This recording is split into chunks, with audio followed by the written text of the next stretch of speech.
শেখ হাসিনা সরকারের পতনের ঠিক একদিন আগে 2024 সালের 4 আগস্ট বেপরোয়া হয়ে ওঠে রাষ্ট্রের সশস্ত্র বাহিনীগুলো। এদিন আন্দোলনকারীদের উপর গুলি না করার নির্দেশনা চেয়ে করা রিটও খারিজ করে দেওয়া হয়। ফলে 4 আগস্ট জঙ্গি দমন কায়দায় সাধারণ শিক্ষার্থীদের মারতে থাকে বিভিন্ন বাহিনী। এরই মধ্যে ঘোষণা করা হয় মার্চ টু ঢাকা।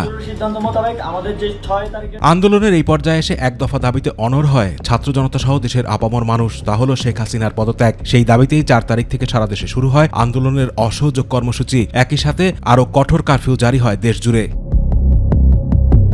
এদিন সকাল থেকে ছাত্র জনতার প্রতিরোধে রীতিমতো রণক্ষেত্র রাজধানীর যাত্রাবাড়ি সহ বিভিন্ন এলাকা। ছাত্রলীগ, যুবলীগ আর পুলিশের সশস্ত্র হামলা খালি হাতে মোকাবেলা করতে থাকে কয়েকশো মানুষ। রামপুরায় নামেন ইস্ট ওয়েস্ট ব্র্যাক ইউনিভার্সিটি সহ আশেপাশের বিভিন্ন প্রতিষ্ঠানের শিক্ষার্থী, শিক্ষক, অভিভাবক আর সাধারণ মানুষ। তাদের উপরই বৃষ্টির মতো নামতে থাকে গুলি। উত্তরা, বাড্ডা, প্রগতি সরণিতেও একই চিত্র। কারওয়ান বাজার, সায়েন্স ল্যাব, শাহবাগ, বাংলা মোটর আর ধানমন্ডি তখন যেন যুদ্ধক্ষেত্র। হাসপাতালগুলোতেও তখন বইছে রক্তের স্রোত। এত গুলিবিদ্ধদের চিকিৎসা দিতে চিকিৎসক নার্সদের তখন নাভিশ্বাস অবস্থা। এক ঢাকা মেডিকেলেই কয়েক ঘন্টার মধ্যে গুলিবিদ্ধ হয়ে ভর্তি হন 67 জন। আহত হয়ে চিকিৎসা নিয়েছেন প্রায় 250 মানুষ। এর মধ্যে জরুরি বিভাগেই 7 জনের মৃত্যু হয়।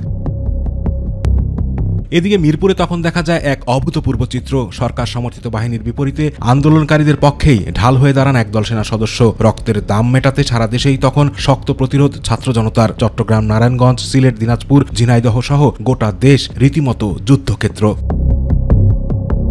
তখন ক্ষমতা টেকানোর শেষ চেষ্টায় তৎকালীন মন্ত্রী, প্রতিমন্ত্রী আর সশস্ত্র বাহিনীর প্রধানদের সাথে বৈঠকে বসেন শেখ হাসিনা। সেই বৈঠকেই আন্দোলনে গুলি চালাতে সেনাবাহিনীর উপর চাপ দেন তিনি। যখন এই পরিস্থিতি, তখন ডু অর ডাই সিদ্ধান্ত আসে আন্দোলনকারীদের পক্ষ থেকে। ঘোষণা 6 তারিখ নয়, মার্চ টু ঢাকা হবে 5ই আগস্ট। সিদ্ধান্ত মোতাবেক আমাদের যে 6 তারিখের যে লং মার্চ টু ঢাকা কর্মসূচি ছিল সেটাকে আমরা একদিন এগিয়ে নিয়ে এসেছি। মার্চ টু ঢাকা ঘোষণার পরই টেকনাফ থেকে তেঁতুলিয়ার আকাশ বাতাস ভারী হয়ে ওঠে। তখন বড় কিছু একটার জন্য প্রস্তুত হচ্ছিল বাংলাদেশ। দ্বিতীয় দফায় টানা 1.5 দশকের মসনদ ত্যাগের আগাম বার্তা পাচ্ছিলেন শেখ হাসিনা। আতিকুর রহমান তিতাস, মাই টিভি।